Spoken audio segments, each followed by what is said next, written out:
ఎలా అనిపిస్తుందన్న మీరు రెండోసారి ఎమ్మెల్యేగా గెలిచారు కానీ మీ అధికారం లేదు ఎలా అనిపిస్తుంది? అధికారం లేనప్పుడు ఎమ్మెల్యే అయితే కాదన్నారు కదా ఎవరైనా అని. అధికారం అనేది వస్తుంటుంది పోతుంటుంది.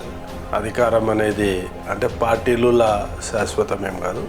ఏ సమస్య వచ్చినా అరే మా అన్న ఉన్నాడు మా తమ్ముడు ఉన్నాడు అనే విధంగా ఈ గద్వాల్ నియోజకవర్గ ప్రజలు అనుకుంటారు.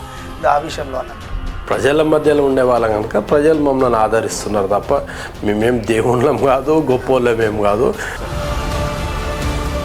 తెలంగాణ రాష్ట్రంలో నడిగడ్డ అంటే ఒక బ్రాండ్ అన్న. అక్కడ తీసుకోండి, అల్లంపూర్ తీసుకోండి, ఇక్కడ గద్వాల్ తీసుకోండి. బీఆర్ఎస్ పార్టీ అంటే ఒక కృష్ణమోహన్ రెడ్డి గారు, ఎమ్మెల్సీ చెల్ల వెంకటరామరెడ్డి గారు, విజయ్ గారు అంటారు. ఆ విషయంలో మీరు ఏమంటారు? అంటే నమ్ముకొని పార్టీని ఎప్పుడు నమ్ముకునే ఉంటా అని ఒక గట్టి నమ్మకం మీరు కార్యకర్తలు తీసుకెళ్తున్నారు. మన ఎమ్మెల్యేలం ప్రజలకి సేవకులం మాత్రమే.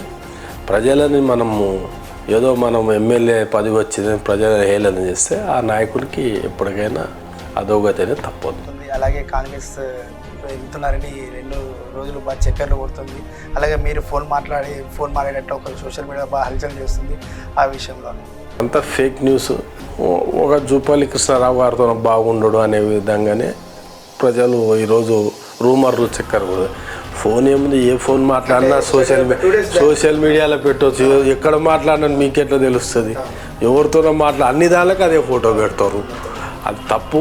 గారు ఉన్నా లేకున్నా ఎమ్మెల్యే గారి భార్య ఒక ప్రతి ఆడబిడ్డకి భరోసా వచ్చింది. అంటే ఏ సమస్య వచ్చినమ్మా నా దగ్గరికి రండి, ఒకవేళ చెప్పుకునే సమస్య నా దగ్గర రండి, నేను చేస్తాను. మీరు కానీ ఏ స్టేషన్ పరంగా కానీ ఏ హాస్పిటల్ పరంగా కానీ నేను ఎమ్మెల్యేగా ఉన్నా లేకున్నా గత 20 సంవత్సరాల నుంచి మీరు చేస్తున్నాను. ఆ విషయంలో మీరు అంటే నా భార్య కూడా ఎప్పుడు ప్రజల మధ్యలో ఉంటుంది. ఇప్పటివరకు మా గ్రామంలో సర్పంచ్. ఏర్వాక పున్నం శుభాకాంక్షలు.